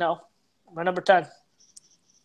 My number 10. Now, okay, before I start my list, here's the thing. A lot of these songs, a lot of Christmas songs have like bajillion covers. All right, like so many people have sang them, so I'll kind of be specific with some songs. That's same here with who sang it and whatever. So, all right, number 10. My number 10 is "When Christmas Comes to Town." If you're gonna ask specifically from what, the Polar Express soundtrack. Now, what about "Hot Chocolate"? Is that on your list? Okay, here's the thing. First of all, I want to get this out of the way. I'm sorry, but I know there are people out there who hate the Polar Express. I will never understand it. I really like that movie, okay? I will never understand. That movie is amazing. I want someone to think about "Hot Chocolate" to me. I saw that so many times when I was a kid, okay? And I generally speaking, I don't get the hate for Robert Zemeckis animation films. I like them all. But anyway. Me too. First of all, the Polar soundtrack, I love the Polar Express soundtrack is awesome. I really like all the songs, but yes. to me, this is the best one. When Christmas Comes to Town, it's I think it's the second song on the soundtrack, and it's the one where the little girl sings it, and it's really emotional. I remember that was my favorite song when I was little. That was my favorite song in the soundtrack. So it's a slow song. It's nice. Like the girl puts so much soul into the song, and it's just really nice to listen to. I love the lyrics. And yeah, I mean, I like the Polar Express. I know not everyone will agree, but I like the Polar Express. That's good. I love the Polar Express, especially Tom Hanks. Oh yeah. Yes, Tom Hanks is the man. All right, so yeah, that particular version I really like, and I do like a lot of the other songs from the Polar Express soundtrack. But to me, this is my personal favorite. I know everyone else's favorite is Hot Chocolate, but Hot Chocolate is the goddamn best. Well, Hot Chocolate is really good, but this one I could prefer. So. When Christmas Comes to Town, the Polar Express version is my number 10. So, double nine, what's your number 10? My number 10 is Last Christmas by Wham. Huh. Listen. Okay, there's going to be some songs on here that are going to be way low on this list, but listen, there are too many goddamn Christmas songs that I love. Okay, so, then you won't be happy with my number 9 choice then. All right, but number 10... I swear to Christ, I can already fucking imagine what it is now. But Last Christmas by Wham, this song is great. It really is. I love the lyrics to it. George Michael sounds great on the song. It's just one of those songs you hear every Christmas. You know what I mean? I can definitely put it on and just have a great time with it. Like, I love it. So yeah, my number 10 is Last Christmas by Wham. All right. Andrew, what is your number 9? My number 9 is Run, Rudolph, Run by Chuck Berry. I mean, ooh. Chuck Berry is, just really good, but I think the guitar in this, the opening riff is just great, and just just the song is great, but like the opening riff and, his singing in it is really, really good. But I particularly like this for its guitar playing, because I think just really awesome guitar playing and really cool, and just a great sound overall. Run, Rudolph, Run is my number 9. All right.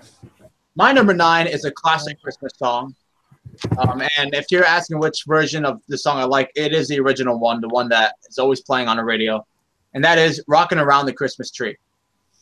This is a very catchy Christmas song. Now, a lot of the complaints I hear about Christmas songs in general, and I can't really argue with them, is that particularly when they're around this time of the year, they're very overplayed. Like, you get to hear the songs a lot on the radio.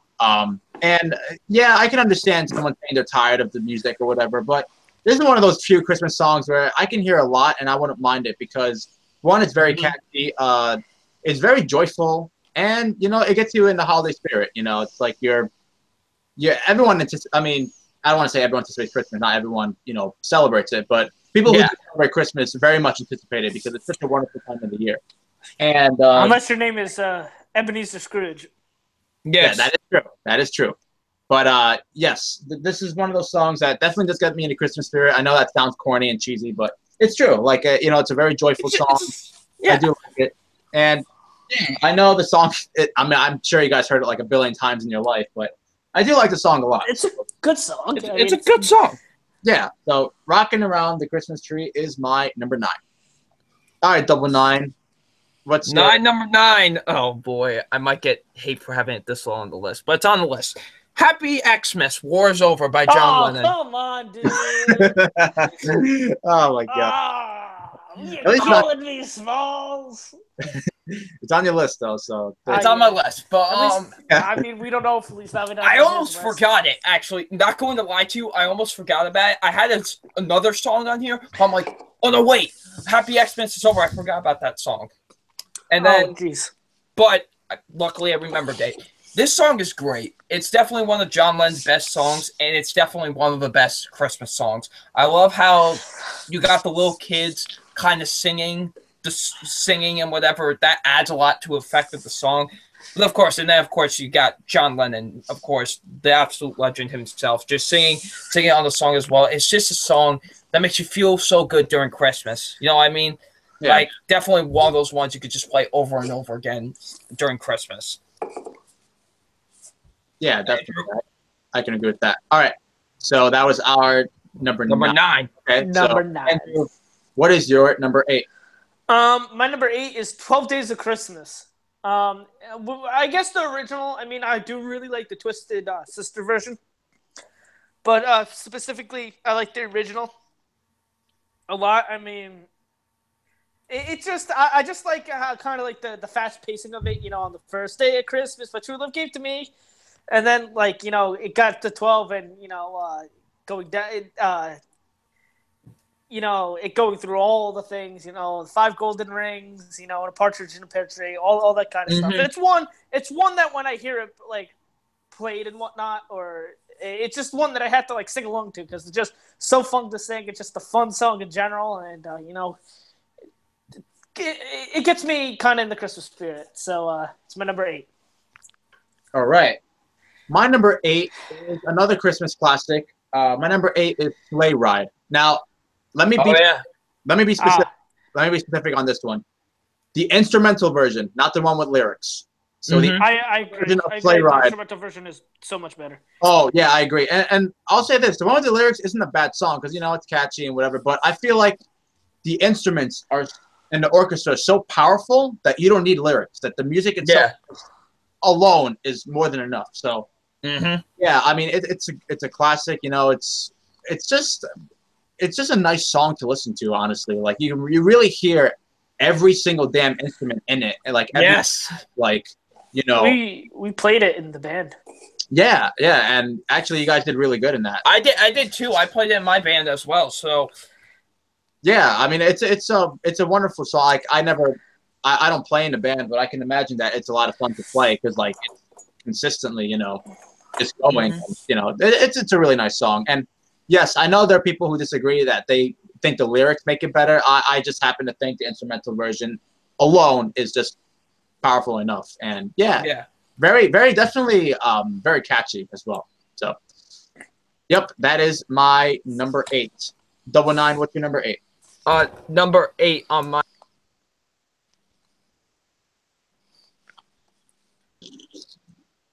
I got a question. What? Do you think Gremlins is a Christmas movie? Yes, Gremlins is a Christmas movie. Okay, now, number 8. Number 8. Is my number 8 is Have Yourself a Merry Little Christmas, but the version by Scott Weiland. Of course, if you all know who Scott Weiland is, he was the lead singer of Stone Temple Pilots, and he actually released a Christmas album. And this was definitely the best song off of that. I love his version of Have Yourself a Merry Little Christmas. And this song really proved that he's not only just a rock singer, but he can basically sing anything. And his voice on this sounds amazing. I love how his voice sounds on this song. It just makes it sound so beautiful. I really love his version of this. I think it's the best version of the song, honestly, that I have heard. And it's really great. I love listening to it. It's so calming and relaxing to listen to. So, yeah, my number 8 is Have Yourself a Merry Little Christmas by Scott Weiland. All right, Andrew, what is your number 7? My number 7 is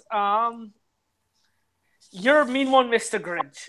Yes. I mean, this is it's a funny song, but it's a really good song. One that is very catchy. Describing why the Grinch is so evil and mean and so nasty. But specifically, the one in the original TV special is the one I'm going with because I know there's a couple different covers and whatnot of it, but specifically the one in the TV special. But I just like I think the really deep voice in the song really just works so well because and the instruments in the background, it just all blends well together to describe why the Grinch is so mean. And it is my number 7. All right. My number 7, Andrew, number 9. I'm sorry, but my number 7 is All I Want for Christmas Is You by Mariah Carey. God damn it! I fucking hate that song. Oh my god, it's so fucking bad. Like, no, and I hated it before she fucking fucked up 2 years ago. Okay. Well, we're not going to discuss that because No. even I'll admit that was fucking bad. Yes. But, I will. Like, I'm sorry. I do like the song. I do find it very catchy. Yes, we've heard it how many fucking times on the radio, but I think Mariah Carey, honestly, I think she's very talented. I think she's a very talented singer. Oh yeah, I'm not denying that. You're not recently. No, not with that. Well, apparently the song "The Star" that she made for that movie was actually pretty good. I didn't hear it though. Yeah. But no, I think the song is, it's catchy. Yeah, I mean, it can be corny sometimes because a lot of fucking girls sing it all the time to like their men or whatever. But yeah, I never had it sang to me once, so. No, it's okay. Me either. That's okay. But, okay, good. It's okay. I do like the song a lot. I know you guys hate. I'll sing it to you, Diego. No, thank you. No. I like that. Oh, fine. Fuck you. Then. Just trying to be nice to you for once in my life. Well, All I Want for Christmas Is You is my number 7. I do find it catchy. I do like the song, and yeah, I think Mariah Carey at the end. I mean, not 2 years ago, but when she sings at the end, like I think it's really impressive. Which is that high note. I'm like, yo, girl, you going high as fuck. But then like, I can hit that high note. Yeah, me went too. Really I don't know what happened. Yeah, but yeah, that is my number 7. So yeah, I can hit that high note. Try hard enough. All right, my number 7 is a very unconventional Christmas song. Christmas songs are supposed to be cheerful and happy. This is not that at all. My number 7 is "Happy Holidays, You Bastard" by Blink-182. Nice. I'm a big Here's the thing: I'm a big Blink-182 fan, but I've never heard of that song. You need to listen to this. This is 42 seconds of amazingness. Okay. Oh man. Because this is the complete opposite of what a Christmas song should be. This one is very hateful. Like, he goes in the song, it's Christmas Eve, I've only wrapped 2 fucking presents, and I hate your guts. It's funny as hell, this song. Like, just the stuff that they say in this song is incredibly hilarious.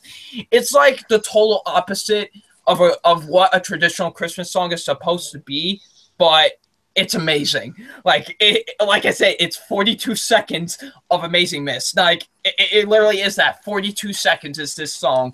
But the song is only 42 seconds long? Yeah, the song is only 42 seconds long. But it's after this podcast then. But it's amazing what they get done in 42 seconds. It's incredible. I love this song. It's a song. I would be that one guy that would play this song at a Christmas party and would not give 2 shits about it. But yeah, that's my number 7. Is "Happy Holidays, You Bastard" by Blink-182. All right, now we're on to number 6. Andrew, what's your number 6? My number 6 is okay. My number 6 is "Happy Christmas" by John Lennon. Double Nine pretty much said it, where just John Lennon vocals in it, and the kids singing it is good, and it sends honestly a really good message. War is over. War is never a good thing, so war being over is a good thing. It's my number. It's my number 6. 6, yeah, because I can count. Because I can count. It's okay. I suck at math too, so. All right. I'm actually not too bad at math. My number 6 is another Christmas. Planes are descending, Diego. Oh Jesus.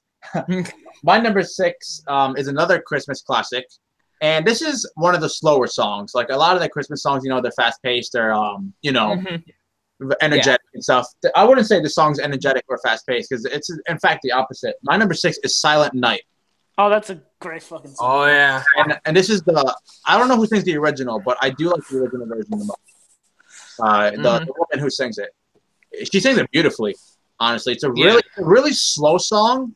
But the lyrics and just the music is just wonderful to listen to. I think it's a beautiful song, if I'm being honest. It's like I said, it's very different from other Christmas songs. I know majority of people like the songs that are fast paced and all that kind of stuff, but like sometimes slower songs like get me the most. I feel like I'm not saying they don't put a lot of passion in energetic or fast paced songs, but I feel like you get to really hear like the amount of passion put in very slow songs and stuff. And this is definitely the case for Silent Night. So Silent Night is definitely it's an incredible song, and just the lyrics and the vocals they're really amazing to listen to. So that's why Silent Night is my number 6, the classic. And I'm ashamed that I forgot the name of the woman who sings it, the original song. But yeah, it's great. So that is my number 6. My number 6 is All I Want for Christmas Is You, but the version by My Chemical Romance. That song's not on my list because that song fucking sucks. Wait, I'm sorry. What was the song? It's All I Want for Christmas Is You, but the version by My Chemical Romance. They did a version of that song? Yes, they did. They did do a version of this song. I'll send it to you if you want to listen to it. But yeah, they did do a version of this song, and it's probably my favorite version of the song personally. Like, it starts off kind of soft, kind of sweet, but then once it gets kicked in, it gets into this very rockin' feel. It just adds a new spin to the song that I like. It has a much more rockin' feel to the song than a lot of other versions of the song. I really like it a lot. It's very fun, energetic, and definitely easily without question is my personal favorite version of this song. So yeah, that's what comes as my number 6. All I Want for Christmas Is You by My Chemical Romance. Interesting. Yeah, I got to hear that version then. Yeah. Okay. So that was our number 6. Now we're on to number 5. Andrew, number 5. My number 5 is Last Christmas by Wham. Yeah. I think that George Michael's vocals in this is just really good. I like the kind of flow to the song, the slow pace to it. I think works really well for this. Kind of a sad song, honestly. Yeah. To be honest, but it's a good song nonetheless. It's my number 5. All right, my number 5 is another Christmas classic that I've heard you guys heard a bajillion times, and that is Jingle Bell Rock. That song's all right. That song's great. I really like that song, honestly. It's my number 5. And pretty much going to sound repetitive here, but very catchy. I like the chorus of the song. And yeah, I just think it's one of those songs, that gets you in a holiday spirit and definitely. Cheerful. Yeah, absolutely. Like every time that shit's on, like when I'm driving and I hear that song, I put that shit like all the way loud. Yeah, oh shit, I almost just fucking fell. Anybody see that? I almost fucking just died. Like, Jesus Christ, my heart skipped a beat. Yeah, I think, Jackson Culture, yes, it is a fun song. Oh, Brian says, you're so commercial, Diego. Well, I like it. Yeah, you're such a basic bitch. Yeah, even though I had, wait, all these songs are basic as fuck. Yeah, you're right. Name one. I have like 1, maybe 2 classic Christmas songs on my list. So. Well, mine's pretty basic too, except for the Blink-182 one. That's about it. So Jingle Bell Rock, yes, it's commercial, but I like the damn song. So that is my number 5. All right, my number 5 is White Christmas by Bing Crosby. White Christmas. That's a good one. White Christmas is a song I heard a lot as a kid. It was definitely one of my favorites listening to as a kid during Christmas, and still one of my favorites listening to now. It's such a great song that really gets you into the spirit of Christmas. It really is. I truly love White Christmas a lot. Like, I love how Bing Crosby sings on the song. His vocals are really great. It's just a nice song to listen to, man. Yeah. I agree with you. Yeah, that's a good song. Yeah. All right. Andrew. My number 4 is Santa Claus is Coming to Town, specifically the Bruce Springsteen version. I think Bruce Springsteen is great, and I loved the song before I heard Bruce Springsteen's version, but I think I because hearing Bruce Springsteen do a cover of this makes me love it even more. It's just awesome, the lyrics, it gets me happy because, Santa Claus is coming down. Who doesn't fucking love Santa Claus? Yes. But I got to tell you, that's my second most overrated Christmas song. Okay, listen here. Well, which one? Wait, the version by Bruce Springsteen? Well, maybe not. I don't think I've heard that version, but I've heard there's one version. Yeah, you've heard the song. Okay, all right. I love the original and the Bruce Springsteen version. Yeah, I can't stand the fucking original. Yeah, well, eat my ass. So that's my number 4. All right, so that's number 4, right? Yeah, it's number 4. It's Number 5. No, Okay. oh wait, number 4 or number 5? Number 4. Number 4. Oh, Number wait. 4? Okay. Number 4, yes. Number 4, okay. I got confused for a second, count. sorry. Obviously, you guys can't. Obviously. So, all right. My number 4 is Walking into Winter Wonderland. Now, You really are basic. Now, wait, what'd you say? I said you really are basic. Yeah, well, okay, here's the thing.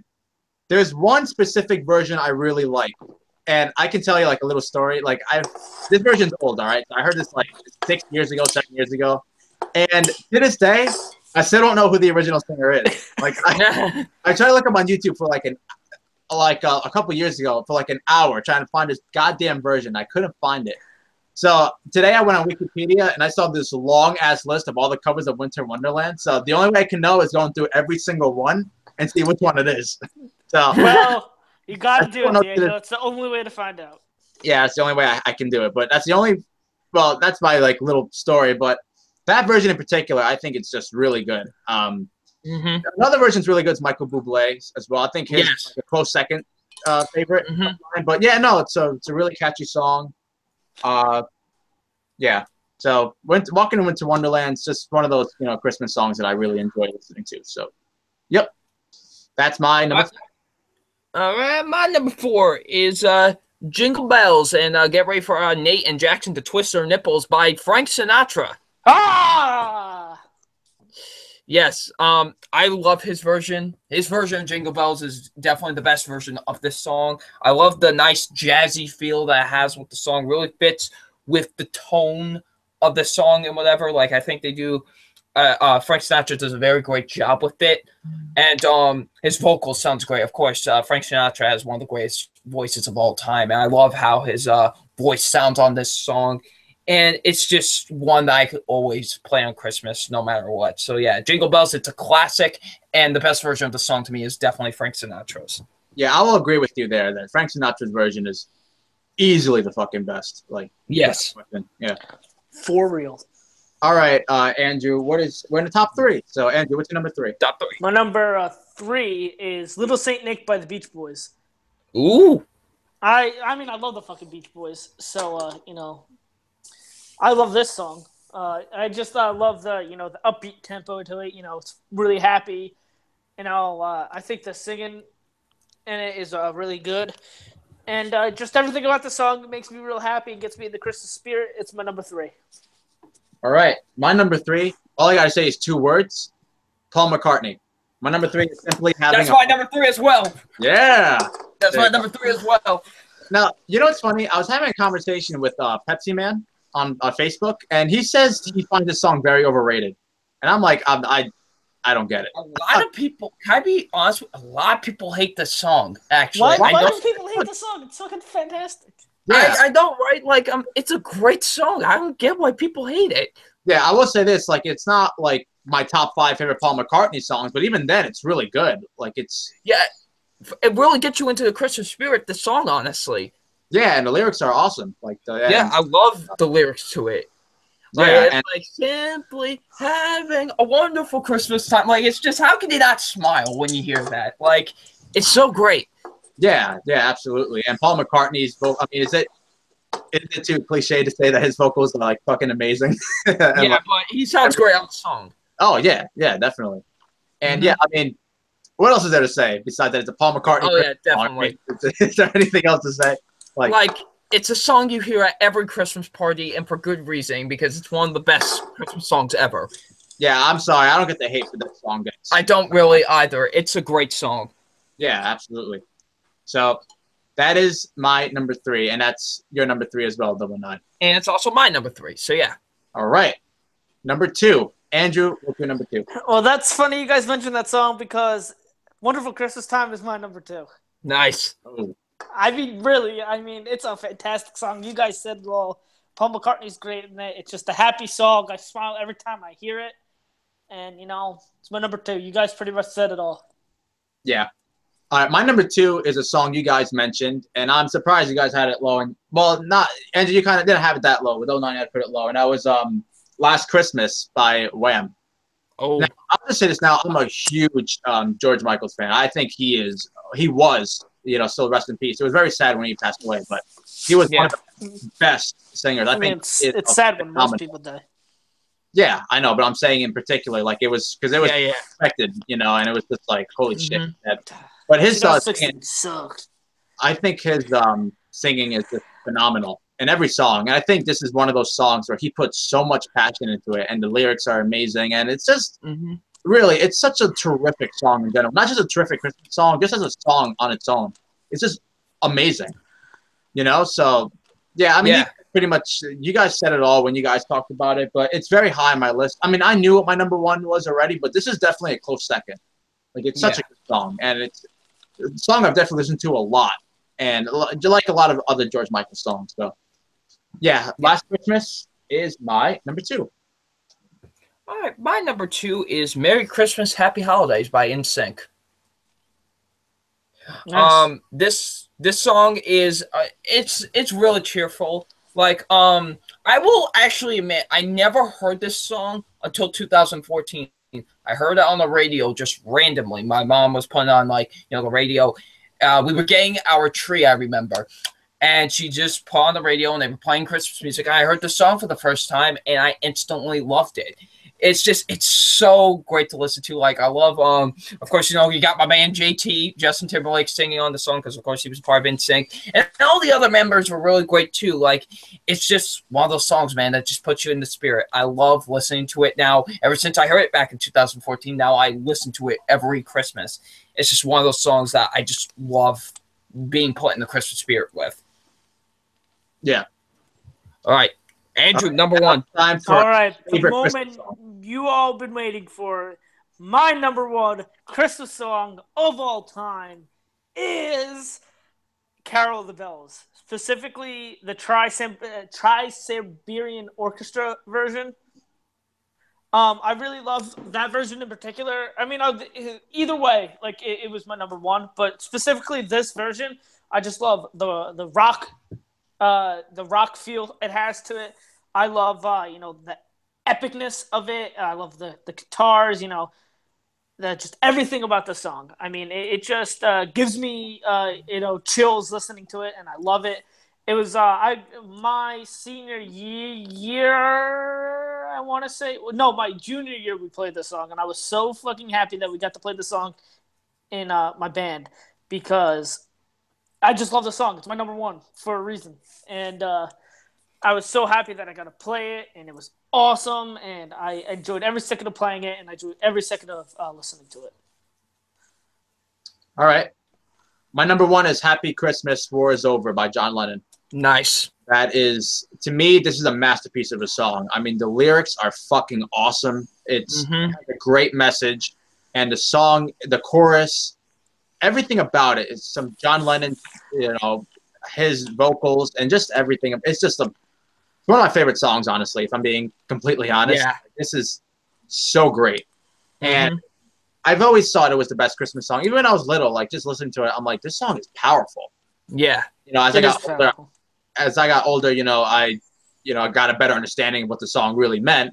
So I just think as a whole, it's perfect. I mean, yeah, sure, it's not one of those energetic songs like, Jingle Bell Rock or Rockin' Around the Christmas Tree, like your traditional Christmas songs, or even when Santa Claus is coming to town or any other song. It's still, for me, a different kind of Christmas song, but it's a Christmas song that is very emotional, it's very powerful, and it's just great to listen to. So, "Happy Xmas, War is Over" is my number 1. All right, my number 1 favorite Christmas song of all time. This is a song that actually means a lot to me because it's also my mom's favorite Christmas song of all time. So it's just kind of a special thing we have with each other. And every time we hear the song on the radio during Christmas, we always sing it together and whatever, because it's a song that just means a lot to us. And that is "Santa Claus is Coming to Town" by Bruce Springsteen. You're goddamn right. That's a great song. It's a perfect song to me. It really is. It is the perfect song to listen to Even this is one of those rare songs I don't even listen to just during Christmas. I could listen to this almost any time of the year because that's just how much I love this song, honestly. It's so great when, and this was actually taken from a live show that he was doing. This was never released as like a studio version. This was actually taken from a live concert he was doing. And they just decided to play this song, and now it's like one of his biggest hits and one of the big Christmas classics now. And for good reason, because this song is just perfect. Bruce Springsteen, who is the boss, like there's a reason they call him the boss. He is amazing. He sounds incredible on this song. I love the instrumentation to this song. It's so great. Everything is like literal perfection about this song. It's definitely one of my favorite songs of all time, just in general. Not just my favorite Christmas song, but just one of my favorite songs just in general. It's an incredible song. I really love Bruce Springsteen's version of Santa Claus is Coming to Town. It's easily the best version of the song, and it's easily the best Christmas song to me. So yeah, that's my list. I gotta hear that version then of that particular song. You definitely do. Yeah. Right, so that was our list. That was our list, but there's one thing I gotta say because I gotta get this off my chest. I am so happy that none of us had Feliz Navidad on our list because fuck that song, it's overrated. I mean, you already know I fucking mentioned that song. What happened? I said you already know that I fucking hate that song. No, yeah, well, I wasn't sure if Double Nine was gonna have it or not. So. No, I'm not too huge on that song either. God. No, I'm sorry. That is the most overrated Christmas song of all time. I cannot stand that song. I remember fucking singing it in the 5th fucking grade, and I was like, why the fuck are we singing this song? This song sucks. Oh, my God. All right, so I'm sorry. I had to get that out of my chest. Yeah. But, yeah, that is our list for the Christmas songs. Now, that is a wrap on our podcast. So that is a wrap on today's podcast. Now, before I let, Andrew Double Nine have a few words, there are a couple of things. One, this was mentioned before, but this is the last episode of this year. This is the last MTVM podcast of 2017, and I'm happy. We aired 7 episodes. I think they all went pretty well. I've gained a few subscribers because of this podcast, and I'm definitely grateful for that. I think they've gone really well. But let me just explain some things real quick. Next week there will be no podcast, and the reason why is because I'll be doing something else instead. I'll be releasing 2 videos, the best movies of 2017 and the worst films of 2017. I'll be doing that next week. Yes. So, yes, I'll be doing that. And I will try to make it not a Google Hangout. I mean, if worst comes to worst, I'll just make it a Google Hangout. But I would like to do a recorded version of it, uploading it. So and it'll just be me, too. So Andrew, there won't be in a video. It'll just be me talking about my favorites. So yes, that'll be next week. So I'll be focusing this week on just catching up on some films. Although my worst list is done.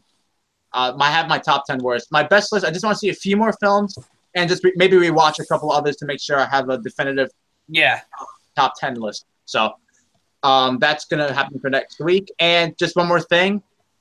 Obviously, this is before Christmas, before the New Year. So everyone, happy holidays. Have a Merry Christmas. Your New Year, or if you celebrate something else, just happy holidays. Just everyone, you guys. It's the most, wonderful time of the year. Time you spend with your family, time you have gifts and all that kind of stuff. And so that's pretty much all the stuff I gotta say for that. So you guys can say your whatever you guys say before I end the broadcast. Well, ladies and gentlemen, boys and girls, children of all ages, I hope you have yourself a merry little Christmas or happy holidays or whatever you celebrate. And this has been fun. We've had 7 successful episodes of this podcast this year, and I'm glad Diego decided to do this podcast with us because it was great. It's awesome that I am able to do now my own type of podcast because I see so many of my other friends do one. So it's cool that now I have somewhat of my own podcast with good friends that I really do enjoy having as co-host. So hopefully 2018 will be a bigger year for the MTVM podcast. So cheers to that. And like I said, have yourself a merry little Christmas or happy holidays, wherever you celebrate, and see you in the new year. Yep. And Andrew? All right. Great episode. Once again, Diego said it. Have a happy holidays. I will be also doing a best and worst. No, maybe just best of at least best over on my channel. It will 100% be a Google Hangouts because there's no other fucking way I can record this stuff. So, I'm the king of the one take. So, there's that.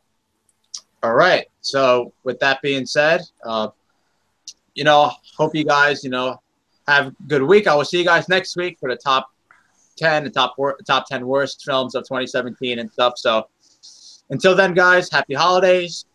Stay classy, and I'll see you guys next week. Bye. Yep. Goodbye.